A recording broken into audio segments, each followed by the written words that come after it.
What's going on, man? It's your boy Jay Holley, and we are back with another episode of Unfiltered with Jesse Holley, episode 89. Thank you. You're far too kind. You could have been anywhere in the world, but I'm so glad that you are here with me. I am Jesse Holley, the sports talk equivalent of Braille. People feel me when I speak. You guys know what you got to do. Hit the like, subscribe, notification button on YouTube. If wherever you listen to your podcast from, if it's Spotify, if it's Apple, go there, leave comments, leave the 5-star, follow us, Fanatics Views on Instagram, on Twitter, follow Unfiltered with Jesse Holley on Instagram, on Twitter, on Facebook, follow us on the Sunday Bulletins at church, follow me at Mr. Fourth and Long on Twitter. Give me your feedback. I talk back. As long as you don't get disrespectful from me, I won't get disrespectful to you. But put me in a group chat. I want to be in the girls chat, boys chat. I want to be in all the chats. I want to be in the family chat. I want grandma to know that Unfiltered with Jesse Holley is up and popping. You don't want to miss an episode of what I'm saying or how I'm saying it or what I'm talking about. You guys know how I like to get down. I like to get my motivation at the beginning because let's be honest, a lot of you won't be here at the end, and that's okay. It's really okay because I'm not for everybody. And so let's get right into this thing. We got a nice episode, man. We fresh off the press, man. I don't know if I said this before, but it's in my spirit. Be the CEO of your PTO. Be the CEO of your PTO. What are you talking about, Jesse? Use them days off. That boss don't give a damn about you. He likes you. He needs you, kinda. But you are a ways to a means. You show up every day because they need you to work. Your work then translates into a profitable product. That product now brings either the manager or the supervisor a portion of the pay and or the owner. But guess what? You die, they replace you. You come up late too many times, they replace you. You get sick too often, they replace you. You stressed out, they replace you. You miss too many days, they replace you. You cuss that boss out, they replace you. So be the CEO of your PTO. When you feel like taking a day off, take a day off. Damn it, you earned it. Don't let these jobs run you into the ground. Because when they're done with you, like we're about to talk about, and they can't get you the way that they want to get you at the price that they want to get you, they wipe their hands with you and it's on to LinkedIn, Indeed, jobthis.com, jobdat.com to find your replacement. Cheaper, younger, faster, better. So be the CEO of your PTO. All right, man, let's get into this thing. Breaking news. That's my breaking news noise. Breaking news. The Dallas Cowboys have decided to not bring back Mike McCarthy and allow his contract to expire. I'm going to read a statement from the boss, one Jerry Jones, regarding Michael from Pittsburgh. It reads, throughout Mike McCarthy's tenure here, including the last several weeks, I have been very complimentary of the job he has done. We're going to get back to that quote because I told you guys this before.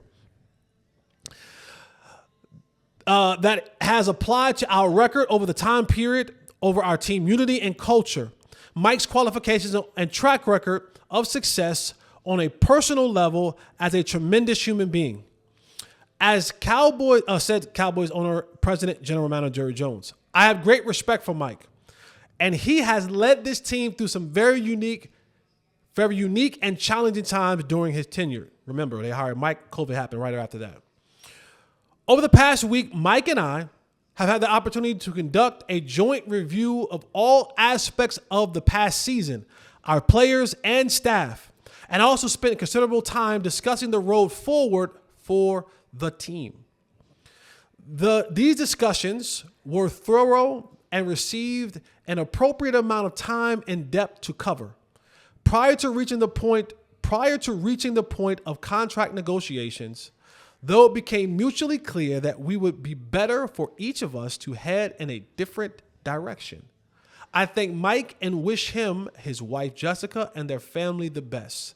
They have been a wonderful part of our community here. We will commence a search process immediately to hire the next head coach of the Dallas Cowboys. Jerry Jones and Mike McCarthy have gone their separate ways. It was reported earlier in the day by Tom Pelissero. Now, Tom Pelissero is what word can I use? He is the mouthpiece. He is connected and tied to very, very closely with Michael from Pittsburgh. So when Tom Pelissero says certain things, you can almost set your watch to it. You can bet your bottom dollar it's coming from the mouth of Michael McCarthy. And Tom Pelissero said that the fact that they couldn't come together on terms of the years in a contract extension.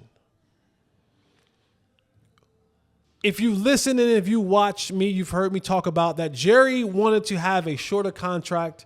He wanted to have it to be almost incentive-laden where you had to win a certain amount of games or you had to do a certain amount of things in the playoffs and so on and so forth for you to get your money. Let me first say kudos to Mike McCarthy for having a spine, for saying to Jerry Jones, I am a Super Bowl winning quarterback who, for you in my time here, has won probably just under 50 games. In my time here, I know 36 for sure in 3 years when they went 12-5, 12-5, 12-5. And for Mike McCarthy to say, you won't treat me as if or pay me as if I'm some scrub.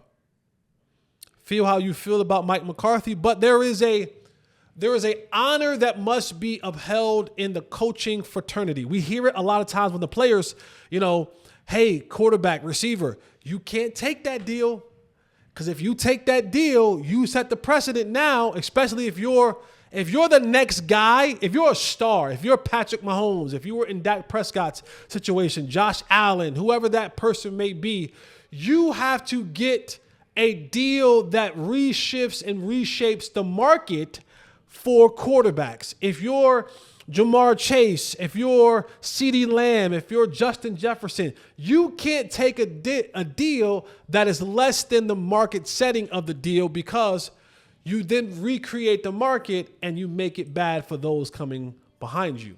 You now take the ceiling from here to here. And sometimes you see it publicly, but a lot of times, sometimes you see it publicly, but I know it's happening a lot privately. Guys from the NFLPA and agents will be like, hey, you can't take that deal. Because that deal then messes it up for the guys coming behind him. And I believe that Michael McCarthy has a backbone, and he stood up to Jerry and he said, hey, what you cannot do is, one, give me a 2-year extension when it will basically be a 2-year contract. It's not like you're giving me.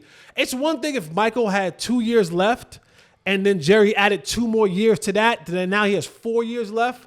But you can't give me a 2-year extension when I don't have any more years left. Because if I let you do that, and then I let you give me these incentive-based contracts, well, what happens for the next head coach? Now other NFL owners start to say to themselves, well, we're going to do a deal the way that the Cowboys did a deal with Mike McCarthy. And now I'm going to give you these incentives. And you mess up the line of coaches who's saying, oh. Now, we get bonuses, but what's ours is ours. What we signed for is what we signed for. That money is guaranteed. So if I sign a 4-year deal or a 5-year deal and I signed it for $10, $12, $15 million per, well, at the end of that deal, whether it goes the length of the contract or they fire me early, that money belongs to me. So Mike couldn't take another contract. He couldn't go and take a contract that was less than what he was normally going to get because in the brotherhood of head coaching, he had to. He had no choice. So Jerry walked in with a cheese sandwich and said, hey, here's your deal. Mike said, I can't accept that. Can't accept the cheese sandwich. That's not even good cheese. You want me to take a 2-year deal where I got to do all these loop-de-loop things to get to the money? I can't do that. I can go be an offensive coordinator or a consultant or go to college or whatever may have you, or find some other spots. New Orleans being one. He has ties to New Orleans. Remember his new agent, Sean Payton's agent. So he understands the inner workings that happen in New Orleans. New Orleans may want another pedigree, Super Bowl pedigree type coach to come in there. Don't know. I'm just saying that there's ties there. But shout out to Mike McCarthy for doing it. Now, I've been on record, and I still stand 10 toes down on this. I thought McCarthy's time was done here. It was done. Because if you did not want me after 12-5, 12-5, 12-5, if I did not prove to you in that time that I was worthy enough to be your head coach, outside of winning a Super Bowl this past season, there was nothing that he could do to change those ideas and thoughts, in my personal opinion. You would have had to win to the bowl and then go to the bowl with the roster that Jerry has given you that was not bowl worthy. It wasn't even NFC championship worthy. It was a whole lot of hope and dream and make it work.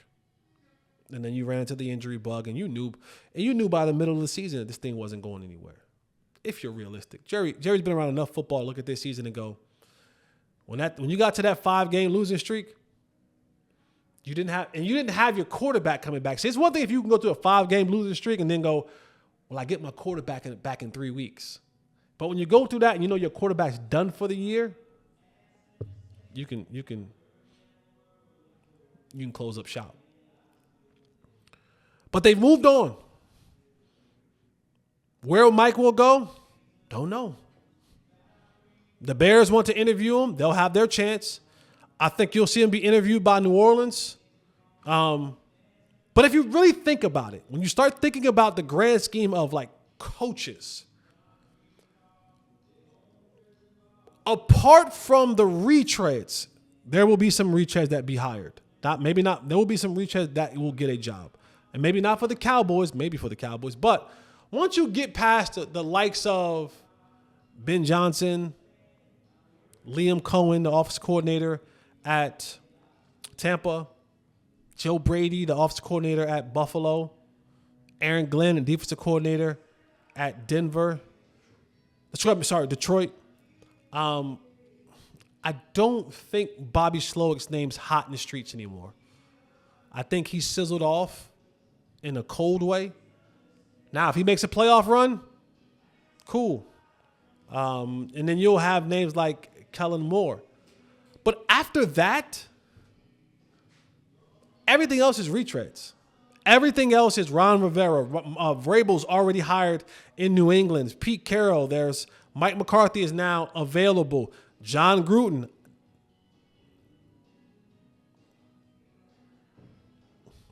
Y'all can call me crazy if you want to. But everybody else is a retread that you can think about that's worth a head coaching position. And some may want new and old, but some of these other teams that have jobs available, I don't know if the Jets want a new, inexperienced head coach. I don't know if Jacksonville wants that. I think maybe the Bears do. I think the Bears are willing to take that chance. I don't think the Raiders are. I think they want somebody with some experience. Who else am I missing? Who got some jobs openings?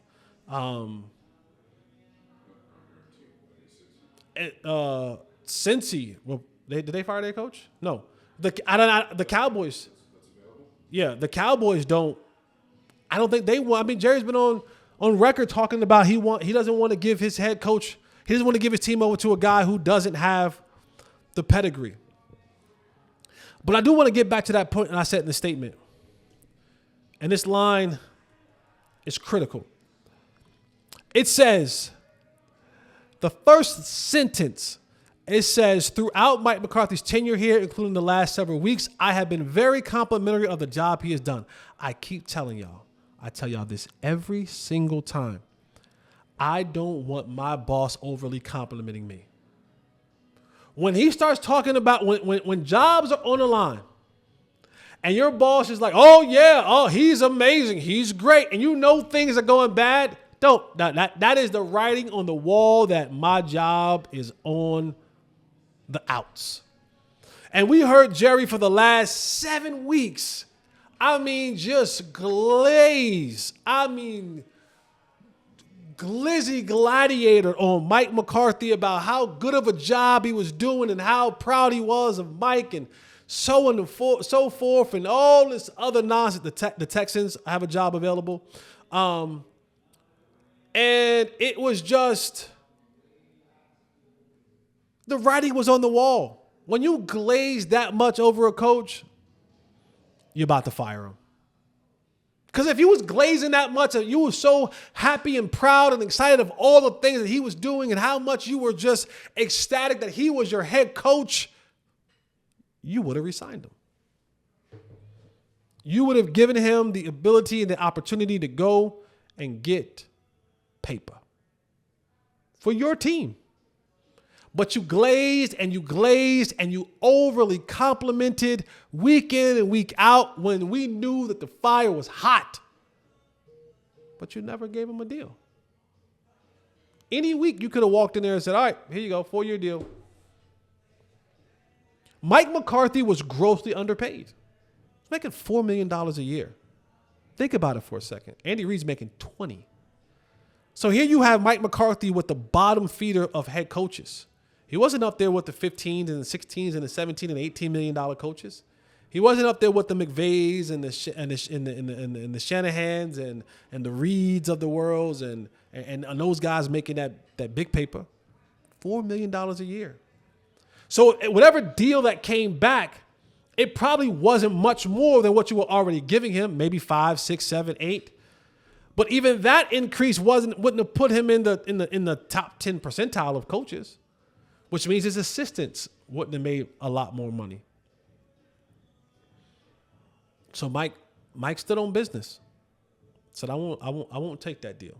Now in the conversation they talked about that they didn't get a chance to get to the contract negotiating part, which brings up another question to me. What the hell were y'all doing? Like, what were you doing? If you wasn't getting to the numbers, what were you doing? It don't take that long. All right, let's use a day for offense, a day for defense, a day to get our plan together, how we're going to move forward. By day number 4, we should be talking numbers. What's the holdup? The Patriots went from firing to hiring in 6 days. That's interviews included. What's the holdup? What is the holdup?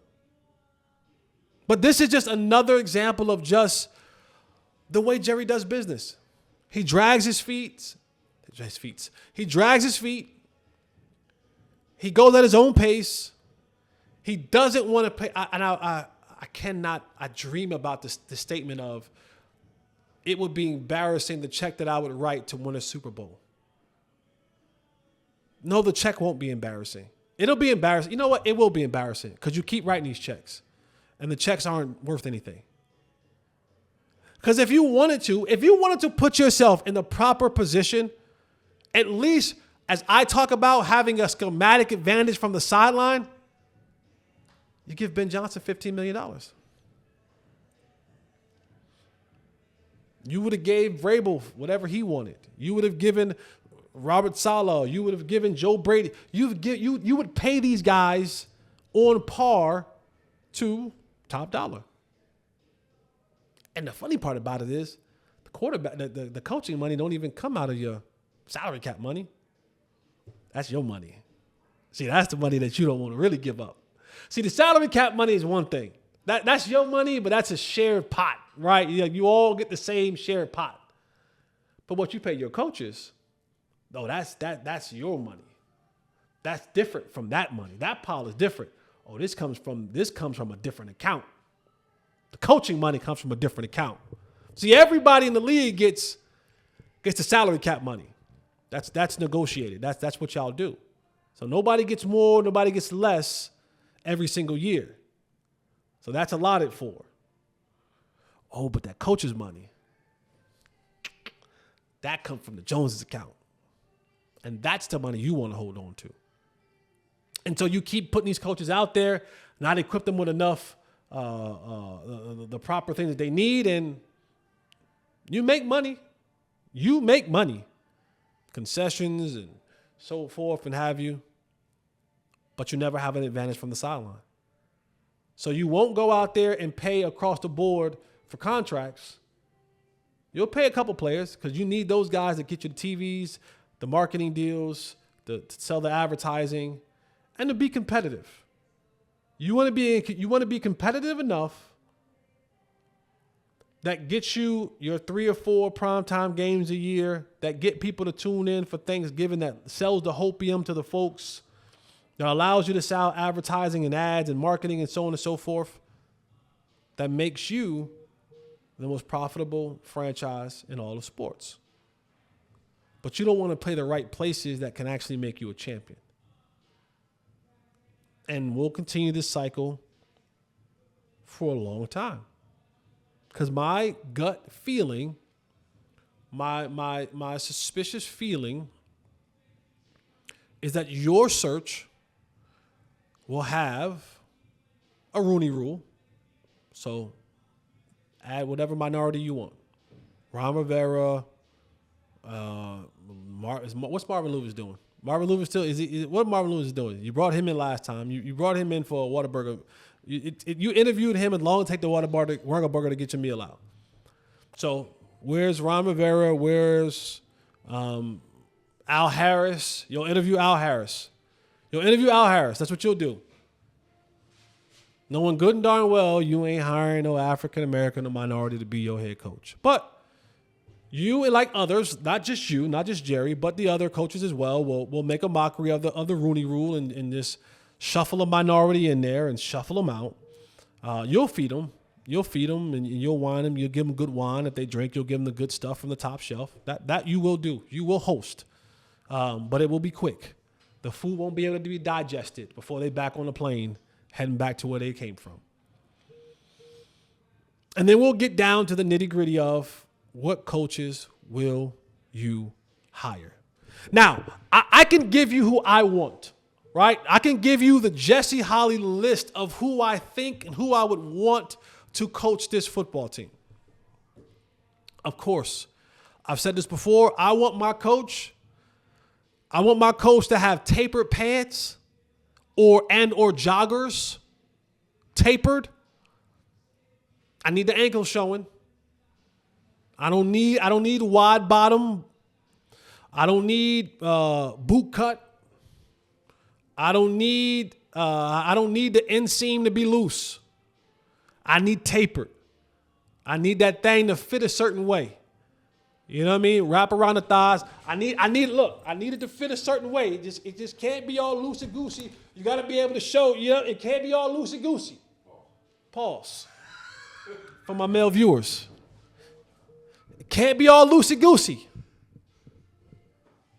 Got to keep it right. Got to have the ankles out, okay? Pants got to have the ankles out. Got to have the ankles showing. Got to have an updated iPhone 16. I don't have an iPhone. I don't have an iPhone 16. This is a 12. I'm cheap. It works. But my coach got to have an updated iPhone. Updated. Got to have the Pro Max. So, of course, my first choice, Ben Johnson. It's easy. I want Ben. And the bias is there. Yes, he's a Tar Heel. I want a Tar Heel here. But he's qualified. He's qualified. He knows what it looks like to build a team from the ground up. And you don't even have to build this team from the ground up. He knows what it looks like to be tough, to have attitude. He knows what it is to be creative. He knows how to build a roster, a team roster, not a name roster. He got the blueprint. He brings that with him. You will have a schematic advantage on the sideline with Ben Johnson. Got to pay. Who I want, give me Ben Johnson. Another name that I wouldn't mind, Robert Saleh. I know he's a minority, Lebanese. But if you want to bring back, I don't know if I bring back, but if you wanted to build a culture of physicalness, toughness, discipline, hard nose, I think Saleh gives you that. Now, Saleh can't come alone because he's a defensive guy. I do think Saleh and Micah would make a tremendous tandem. I think Robert Saleh understands because he's a defensive guy. He's going to go get you a D tackle. Robert Saleh understands what it means to have a guy in the middle. Every stop that he's been at, he's had one. And he knows that's where my defense becomes one of the best. I get a guy that's going to eat up some blocks, a Quentin Williams type player, and I have Mike on the edges. He's going to build your defense. And if you look at the playoffs now, a lot of these teams have won because their defense has held on while their offenses found their footing. And then they win the game late offensively. So I would say Robert Saleh. That to me, Robert Saleh would have to bring an OC with him. Joe Brady. Joe Brady, I'm a fan of. I thought, like, again, I know his ankles are showing. I know his iPhone's up to date. I know the creativity is coming with him. You couple guys like Robert Saleh and Joe Brady, Robert Saleh and Clint Kubiak, you might have me. You might have me a little bit. One name that I've been teetering back and forth with. And I would only bring him in as the head coach, as a culture CEO. I don't really want him having the command of my offense and or my defense. But as a culture CEO of the team, who has winning pedigree, who has a Super Bowl, who has Super Bowl appearances as well. And this might be the only retread old guy that I would want. Pete Carroll. I don't want him calling my offense and or my defense. I want him to be my CEO of culture. I want him to come in. I want him to build. I want him to bring the culture. I want him to bring the toughness. I want him to bring the discipline. I don't want him truly designated to one side of the ball. I want him to be the culture of my CEO of my culture. It's the only way I'm really on board for Pete Carroll. There's really no other names that I particularly like. I know that there's guys like Brian Flores that are out there and Aaron Glenn. Those guys don't really move me in such a way. They don't really move me as head coach in such a way. Not yet. I don't. For Aaron Glenn, I think his season is next season. I think Aaron Glenn's one more season away.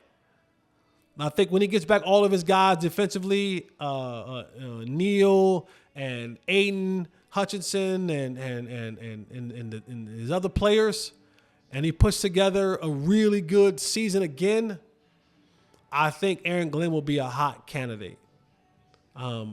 I listened to him speak in the interview a couple days ago, and I like what he's saying. I just don't think his time is now. I think his time is the next cycle for Aaron Glenn. I am interested to see if Robert Flores has changed because he was a deviant. I'm sorry, Brian. What did I call him? Robert Flores? Who's Robert Flores? It's a baseball player? I don't know. Brian Flores. if he's changed. Nobody said when he was in Miami, people don't speak very highly of him. And I do give credit and credence and room and grace and space for change. I do feel sometimes you got to go through some things, you learn from it, and you kind of get kicked to the side and you go somewhere else and you learn. So I'm interested. I'm interested to hear from the players in Minnesota what they think and feel of Brian Flores. But as my head coach right now, doesn't quite move me. But those are my choices. Now, who I think will be realistic candidates?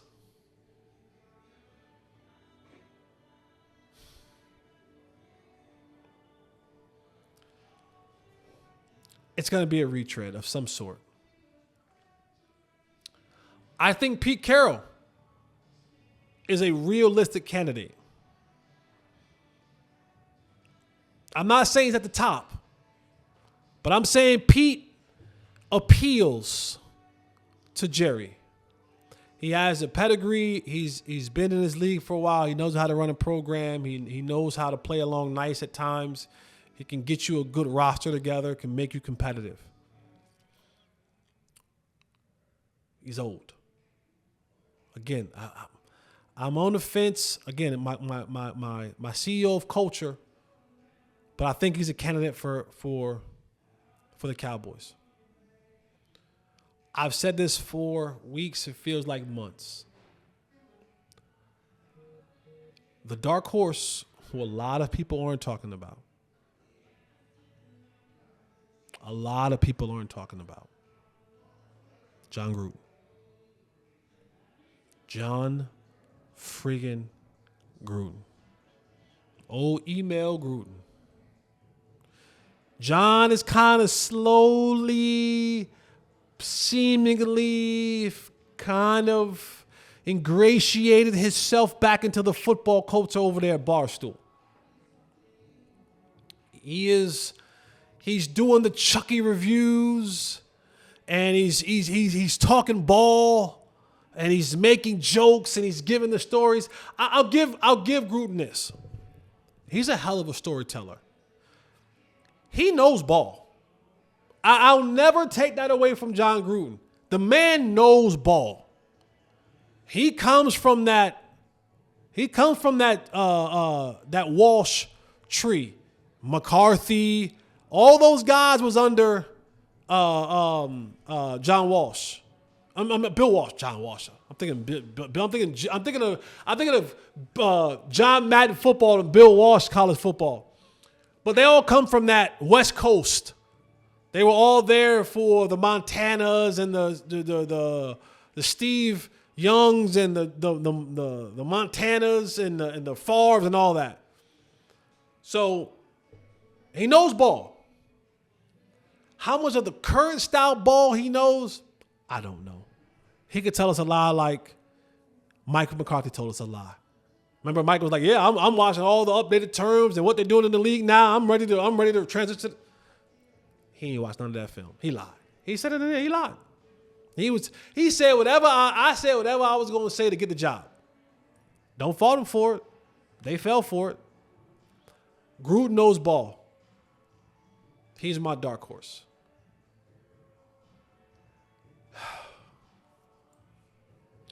The next name that I'm about to say will probably be your next Dallas Cowboys head coach.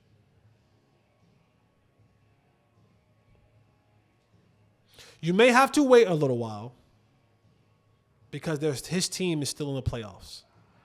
And you can't talk to a coach for any candidacy while their team is still currently playing. It's going to break my heart. I believe that the front runner, and I mean a mean front runner, to be the Dallas Cowboys' next head coach, boy wonder, Kellen Moore. I know. But if you're checking boxes, he'll come in cheap. Box number one. Jerry could probably get him about $5 or $6 million a year. He's not as highly touted as the other names, the Ben Johnsons of the world, where he's going to require it to be $12+ million. Line one, what's the cost? You can probably get Kellen Moore between $4 and $7 million. Line number two, will he fall in line with Jerry Jones? Yes. He's very familiar. He's very comfortable. He's kind of almost owes Jerry a favor. In the sense, remember Jerry was the one who told Mike McCarthy, when you come over, he has to be your offensive coordinator. So Mike was like, I can't do this with this kid anymore. I can't. And he was forced to fire him. He won't push back. He won't push back against Jerry. Check. He's Dak friendly. He is Dak friendly. And I don't like that, so to speak. I don't need Dak friendly. Because here's the thing. Kellen Moore and Dak were teammates. They were in the quarterback room together. So that's a different relationship. And even when he was the quarterback coach and the OC, they always had this buddy-buddy relationship. No, I need somebody that's going to put foot in your butt. When you ain't doing what needs to be done and you ain't doing all the things that I need to be done, I need that quarterback know that when he comes to the sideline, he's not looking at a peer, but he's looking at a superior. I just don't feel like Kellen gives superior, authoritative figure. I feel like Kellen gives my buddy, my pal, my broski, give me nucks. And they do the nucks thing. And they, I don't feel like there's ever going to be a moment where Kellen can stand up in the front of a room of men and command the room in such a way that will get people to move. But all the things check off for Jerry. And if anybody's going to get a shot at this thing without really having head coaching experience and young, I can see Jerry bringing back Kellen Moore. The Jason Garrett name has been floated out there. That's a dead thing. The Deion Sanders name has been floated out there. To me, that's a dead thing. That's a dead thing. Jason Witten's name has been floated out there. To me, that's a dead thing. This Kellen Moore,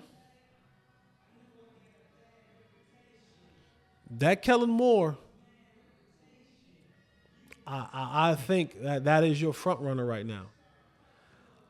Do I want Jerry to shock me? In a good way. Shock me in a good way. Shock me in a good way. Will Jerry shock us? He most definitely will. I don't think it's going to be what we think it is. I think the shock is going to be he went and hired Kellen Moore, or he went and hired John Fox. Something crazy like that. I know people will say, what about Mike Zim? I think Zim's tired. The way he ended the year and the comments that he made, I think Zim is tired. I don't think Zim wants to sign on for another 3-4 year deal and be the head coach. I think even being defensive coordinator wore him out last year. He was very emotional at the end of the year of why he even came back to coach because of his son who passed away. I think Zim is, if anything, I think Zim needs to step away for a while, kind of get recharged and maybe come back. I don't think Zim has the zeal, the luster, the juice to come back and be the head coach for the next couple of years.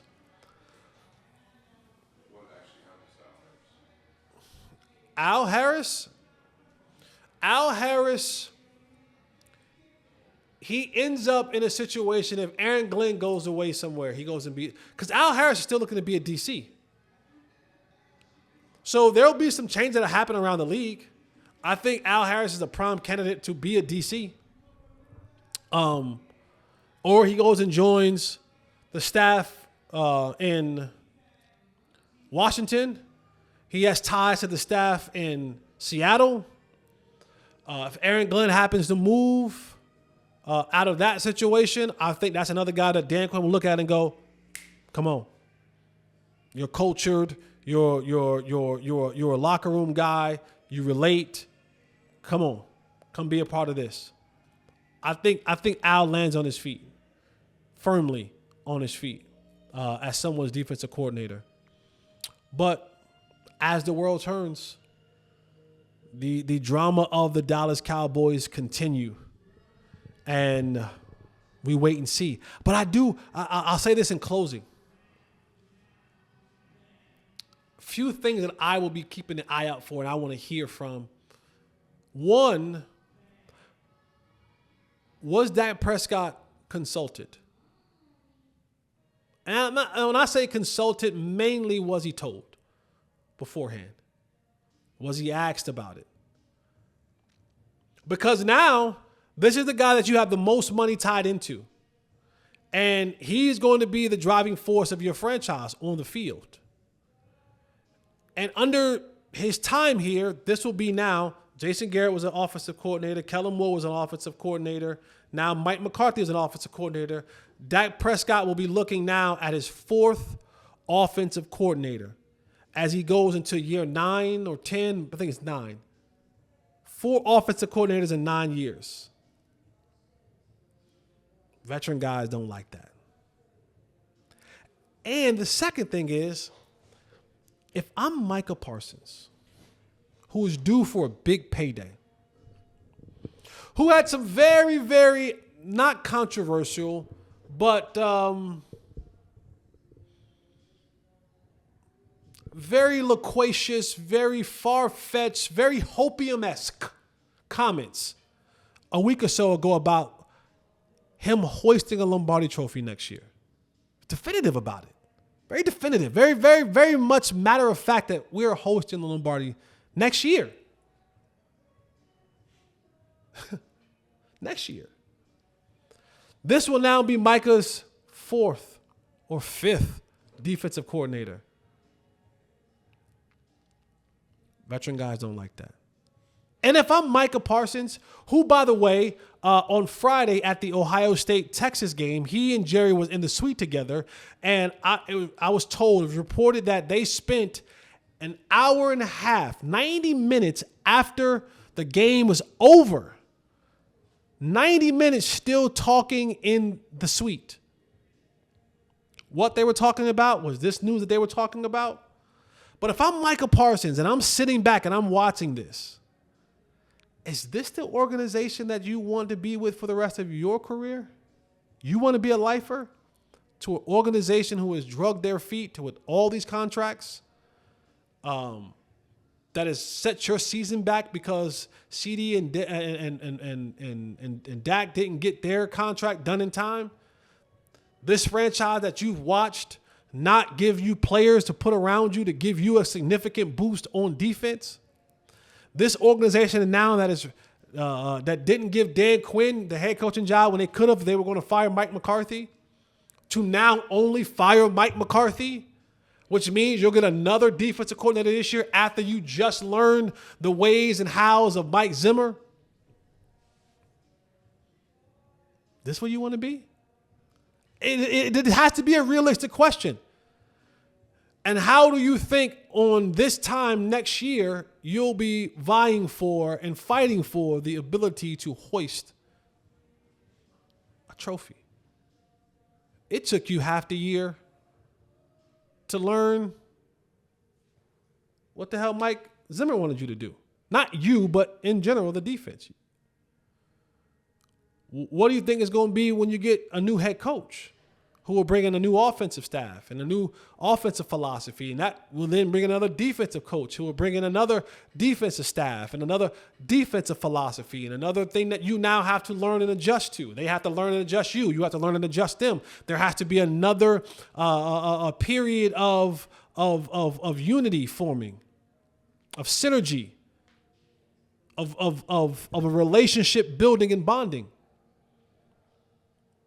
This where you want to be for life? Maybe, but it's and people killed me for it last week. They're like, you can't say that. He's gonna listen. I'm watching the thing that are right in front of my face. I see how this organization is moving.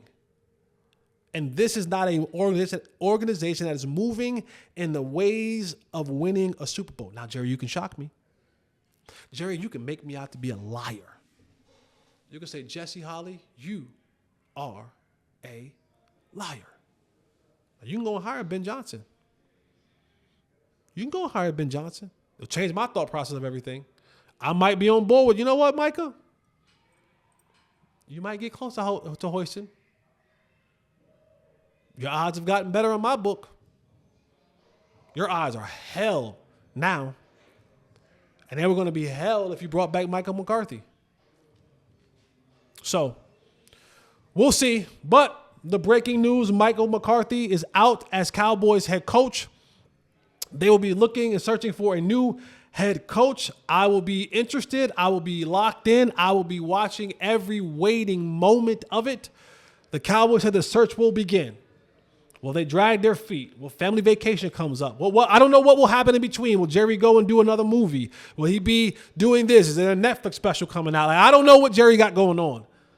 But I hope that finding the right coach for your franchise, not for your ego and for your pocketbook, but for your franchise, to really put you in consideration of being what? The teams that we get a chance to watch in this wild card now in the division round and the championship rounds and in the Super Bowl in February. To really put you in that realm. I hope that you do. Because you've been batting and striking out a lot over the last 28, 29 years. So we'll see what happens. All right, man, that's it for me. Remember, be the CEO of your PTO. Take that time off. Take that vacation. What's the worst they can do? Fire you? It happens to the best of us. All right, that's it for me, man. Remember, like, subscribe, hit the notification button, tell a friend, Apple, Spotify, Unfiltered with Jesse Holley. Follow us on Instagram and Facebook. Fanatics Views on Instagram, YouTube, and Facebook. Unfiltered with Jesse Holley on Facebook. Jesse, you can find me at Mr. Fourth and Long on Twitter. Holler at me, leave a comment. I reply to the comments, leave 5 stars. All that kind of good stuff, man. All right, man. That's it for me. Remember, eliminate the contingencies. I'm out.